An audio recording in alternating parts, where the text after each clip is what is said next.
অখিল গগৈ ডাঙৰীয়াৰ অলপ মানসিক কষ্ট হৈছে বুলি মই অনুভৱ কৰোঁ। তেওঁ ভাবা নাছিল কুশল দুৱাৰী ডাঙৰীয়া তাৰ পৰা প্ৰাৰ্থী হ'ব, কাৰণ কুশল দুৱাৰী ডাঙৰীয়া তাৰ স্থানীয় মানুহ, অখিল গগৈ ডাঙৰীয়া বাহিৰৰ মানুহ। অখিল গগৈ ডাঙৰীয়াই সমষ্টিত থকাতকৈ বেছি সময় দিয়ে কাজিৰঙা অৰ্কিড ৰিজৰ্টক। তেখেতৰ ব্যৱসায়স্থলীক বেছি সময় দিয়ে। সমষ্টিত যিমান সময় দিয়ে তেখেতৰ ব্যৱসায়স্থলী, তেখেতৰ ৰিজৰ্ট কাজিৰঙা অৰ্কিড পাৰ্কক বেছি সময় দিয়ে, নামনি অসমক বেছি সময় দিয়ে। কিন্তু এইবাৰ তেওঁ নামনি অসমলৈ ওলাবলৈ ভয় খাইছে। নামনি অসমৰ বিভিন্ন অঞ্চলত তেখেতৰ কেণ্ডিডেট আছে, আহিবলৈ কিহৰ কাৰণত ভয় খাইছে মই সেইটো সুধিব খুজিছোঁ। ডিঙতটো তেওঁ কেম্পেইন কৰিবলৈ আহিব লাগিছিল, গোৱালপাৰাত তেখেতে কেম্পেইন কৰিবলৈকে আহিব লাগিছিল, দলগাঁৱত তেখেতে কেম্পেইন কৰিবলৈকে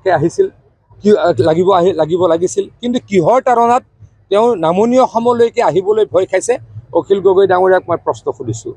অখিল গগৈ ডাঙৰীয়াৰ অৱস্থা বহুত বেছি ভাল নহয়, কাৰণ শিৱসাগৰৰ জনতাই চৰকাৰৰ লগত থাকিব খুজিছে। অখিল গগৈ ডাঙৰীয়াটো চৰকাৰ বনাব নোৱাৰে, কংগ্ৰেছ দলেতো চৰকাৰ বনাব নোৱাৰে। চৰকাৰৰ লগত নাথাকাৰ ফলত এই সমষ্টিটোৱে চাফাৰ কৰিছে। হিমন্ত বিশ্ব শৰ্মা ডাঙৰীয়াই নিজে কাৰেংঘৰ বনাইছে। মই নিজে গৰাখহনীয়াৰ কাৰণে 300 কোটি টকা দিছোঁ, তাত অখিল গগৈ ডাঙৰীয়াৰ কোনো অৰিহণা নাই।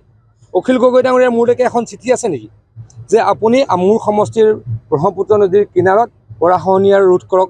মই নিজে গৈ কৰিছোঁ, কাৰণ সেই মানুহখিনিৰ প্ৰতি আমাৰ শ্ৰদ্ধা আছে, সন্মান আছে। খিলঞ্জীয়া মানুহ, অসমীয়া মানুহ, ভাৰতীয় মানুহ। গতিকে অখিল গগৈ ডাঙৰীয়া তাৰ পৰা আঁতৰিলেহে উন্নয়ন 3 গুণ হ'ব, 4 গুণ হ'ব, 5 গুণ হ'ব। ৰাইজে এই কথা বুজি পাইছে। অখিল গগৈ ডাঙৰীয়াৰ অলপ মানসিক কষ্ট হৈছে বুলি মই অনুভৱ কৰোঁ। তেওঁ ভাবা নাছিল কুশল দুৱাৰী ডাঙৰীয়া তাৰ পৰা প্ৰাৰ্থী হ'ব, কাৰণ কুশল দুৱাৰী ডাঙৰীয়া তাৰ স্থানীয় মানুহ, অখিল গগৈ ডাঙৰীয়া বাহিৰৰ মানুহ।